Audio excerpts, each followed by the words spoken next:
With teaching for over 18 years, you can imagine there are many moments that pop into your head.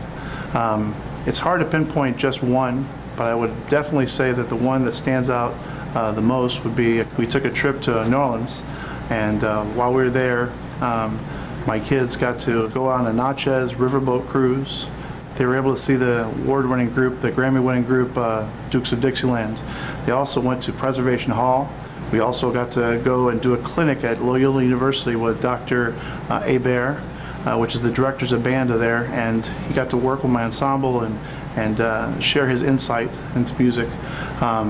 We also got to watch a funeral band perform a dirge, which was interesting because we got earlier in the year we had studied about a dirge, and we'd also studied about different kind of samba drumming techniques. So while we were there, we got to watch these advanced carnival type bands, drumming bands, and do those samba rhythms, and they were go ahead and be able to apply and see how they're actually in real life used, those things that we studied earlier. So it was great that they were able to go ahead and apply what they had learned before. So that's probably, you know, one of my most memorable teaching moments. I'll never forget the experience and the love for jazz that they got to experience in New Orleans. As a band director, I have a lot of challenges, but the most significant is working in a school that's over 50 years old with students that are economically challenged and are faced with many challenges every day. Just to put instruments in the students' hands is really a challenge.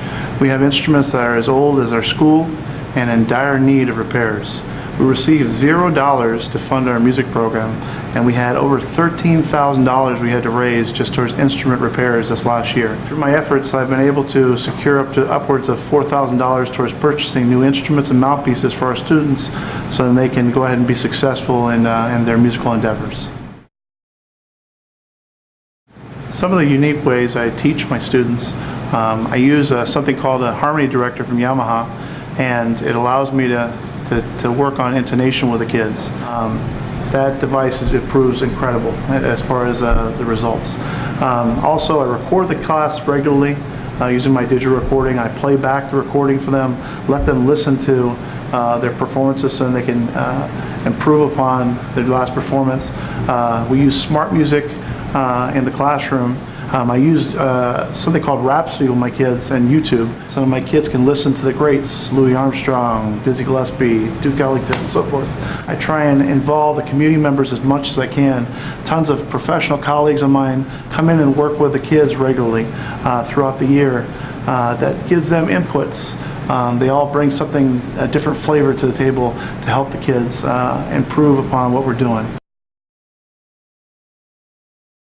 Music has always been an incredible part of my life. I started when I was 6 years old playing the trumpet. And my parents thought it was really important that we all start with lessons.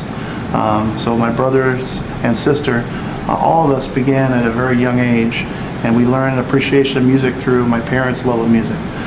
So I try and instill that to my middle school students. Most students begin in my classes having never played an instrument before.